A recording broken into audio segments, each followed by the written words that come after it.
Chapter 3, A Little Blood Never Hurt Anyone. Journal entry, Saturday, March 22nd, 2035.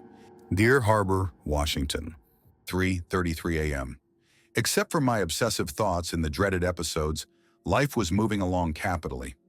I had a steady girlfriend, Kate, a big lazy cat named Leopold, a few acquaintances, a nice car, and the satisfied delusion to believe that all those things were real. As I would soon find out, the only real thing in my life was the fear. Mind you, I didn't delude myself into thinking the episodes I was having were some kind of fluke. I was pretty sure I had a decent grasp on reality.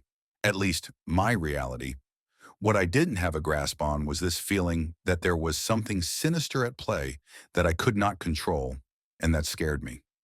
On more than one occasion, Kate had asked and desperately pleaded with me to see a therapist. Fewer and fewer nights Kate would choose to stay over due to the side effect these episodes rendered.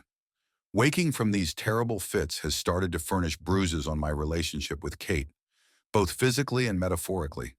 Uncontrollable and unknown to me, my body would turn into a human wrecking ball while coming out of these episodic horror shows.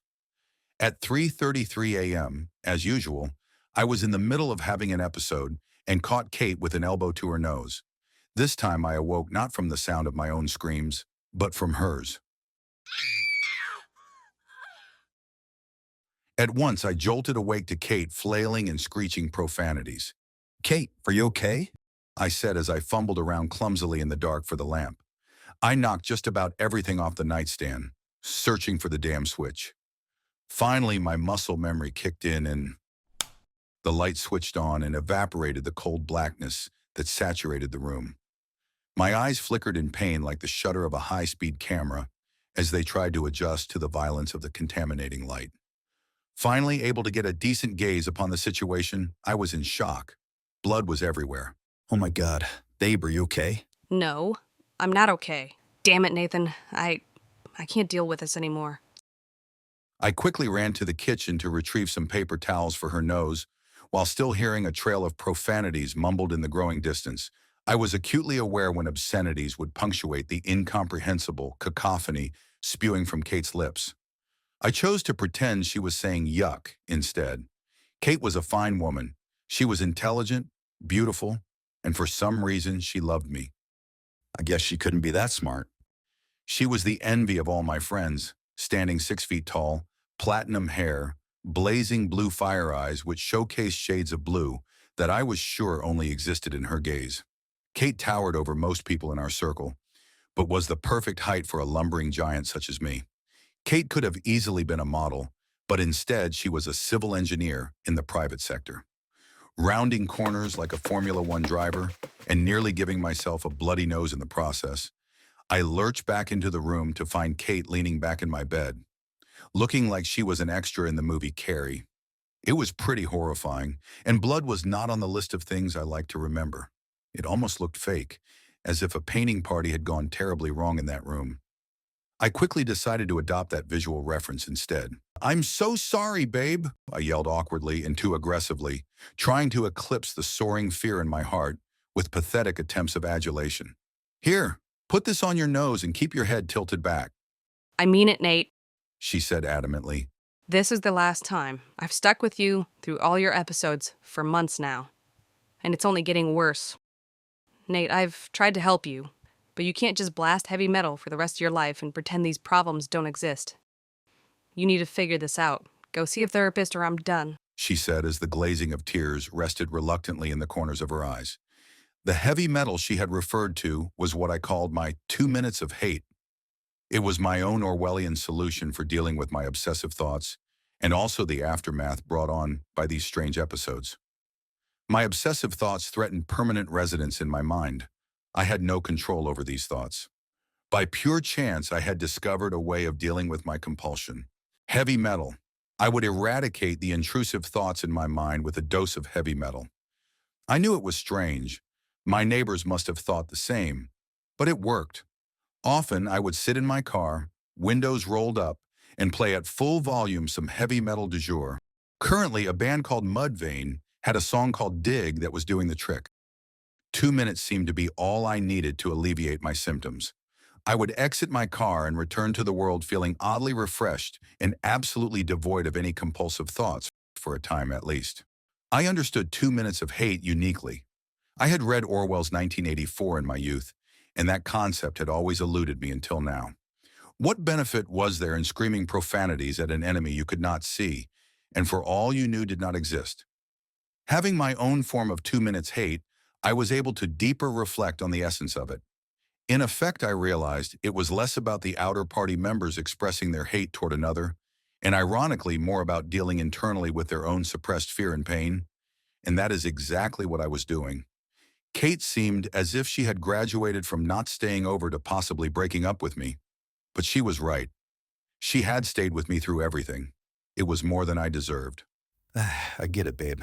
I'm sorry. I should have done it the first time you asked. Look, I'll call today and schedule an appointment, okay? Trying my best to obscure the look of shame and guilt plastered across my face. After a long night spent changing sheets and deflecting disappointed gazes from the missus, we were both beat, arguably her more so than I. Instead of risking another unconscious incident in bed, I spent the rest of the early morning in the corner of the room trying to type quietly on a keyboard that didn't really allow for quiet typing. Kate slept off her pain, occasionally grumbling in her sleep. I could only imagine her moans contained residual anger toward me. I began searching for a therapist in the area, but as with any red-eye flight into the endless tapestry of the World Wide Web, I found myself on a different flight path from where I had started. Instead of feeling assuaged through the information gathering, I found myself in endless loops of contradicting possibilities as to what might be going on with me. Several hours later, Kate's alarm went off. She always chose to have it set to the radio rather than the annoying beeps. The radio blared and my body unconsciously jumped as the song rattled the cage of silence in the room. Sherry by Frankie Valli in the Four Seasons. I remembered my mom singing it every time it came on, no matter where we were or who she embarrassed me in front of. She would belt it out as if she were in front of an applauding audience. It was 8:30 a.m. I wasn't sure how those hours had gone by so fast. I was amped up from being wired into the internets, but I knew there'd be a price to pay, and the Sandman would eventually collect on my debt. Nate, what the hell are you doing? Kate asked as she grabbed her nose in agony. How's your nose, baby? I asked, too afraid to look at her. I imagined lasers as blue as her eyes coming out of her gaze and reducing me to a pile of ash in my chair. Yet instead of lasers, it was forgiveness and humor. You mean after you tried beating me to death in the middle of the night? After an awkward laugh between us, I muttered, Yeah, that. I've been reading about how beating your girlfriend during night terrors might be the key in sustaining a healthy and happy relationship. Kate sighed and ignored my failed attempt to keep the joke going. After a long pause, which seemed like an eternity as I sat in the corner, feeling like I was wearing a dunce cap, Kate said, Oh, it's been better. I don't think it's broken, but it hurts really bad. Listen, sorry I yelled at you last night, but I just need this to get fixed, okay? I love you, Nate. And I want this to work. I want us to work. But I need you to put some effort into it. she said, getting out of bed. Her nose was red and her eyes had a faux application of eyeshadow that I knew to be bruising. Somehow, though, like most creatures with her amount of natural beauty, it worked on her. Call that number I gave you. My friend swears by this therapist. Says she's amazing. I know, love. I will. I am. Though at times I felt I may suffer from a mild case of Asperger's, I sensed that this was a good time to give comfort. I walked over to Kate and kissed her ever so lightly on her forehead and hugged her. I'll do it today, okay? I'll make an appointment. In her voice, I discerned a clear lack of confidence as she replied. I'm gonna jump in the shower. She was smart and knew better than to acknowledge my promises, lest she experience disappointment. I had never been to a therapist before, and to be honest, I didn't really like the idea. I had always felt, perhaps naively, that I could deal with my problems on my own. More importantly, I didn't really think I had any problems, at least not with my personality. Kate had been bugging me to go to counseling sessions for months now. What she didn't understand or refused to believe was that these episodes I was having were not some unresolved, repressed childhood issues. They seemed paranormal in nature. But I digress. This was less about picking battles and more about surviving the war And a war with Kate was like comparing the U.S. nuclear arsenal to North Korea's test rockets. Sitting in my computer chair in a half-dazed state of mind, and the countenance to prove it, I found the email Kate had sent to me about the therapist. I did a little digging and found some reviews. She had 5 stars across the board. As a rule, I never trusted anything with 5 stars, but I did trust Kate. I sighed and readied myself to make an uncomfortable call. My cat, Leopold, had similar feelings about the ordeal. He got up from his cozy nook underneath my desk and strolled out of the room in a slow and meaningful way. He looked like royalty as he sauntered off, peering back with a yawn and a stretch. His belly nearly grazed the ground as he waddled away, disappearing from my sight. How I envied his life sometimes.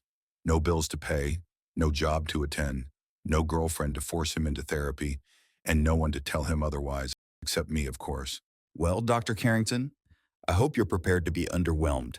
I said as I punched in Dr. K's digits on my phone. The phone rang twice, and I leaned back in my chair as I heard, Hello, this is Dr. Carrington's office. This is Nancy speaking. How may I direct your call? I immediately rebounded into a forward position, wondering why I had leaned back at all. The woman on the other end was either evidence that lizard people were real, or she smoked 2 packs of cigarettes a day. I hope for the latter, for my sake. Hi, yes, my name is Nathan Carlisle. I'm trying to schedule an appointment with Dr. Carrington. Is this the right number? Yes, it is, Mr. Carlisle. After a pregnant pause, It looks like we're all backed up until the middle of next month, Mr. Carlisle. she said, a dash of empathy in her voice, which I assumed was an attempt at placation rather than genuine concern. The further out, the better, I responded, feeling a little relief. I'm in no rush. I sensed a deficit in the charm I tried to promote as Nancy replied in a flat, bored tone. Have you been here before? Not that I'm aware of, I said, realizing the obvious fallacy of the statement. Wait, actually, it looks like we've had a cancellation. Would you be able to come in at 11:30 this Monday? Yes, I guess that'll be fine, Nancy. Thank you, I said, leaning back once again. You are welcome, Mr. Carlisle. See you Monday.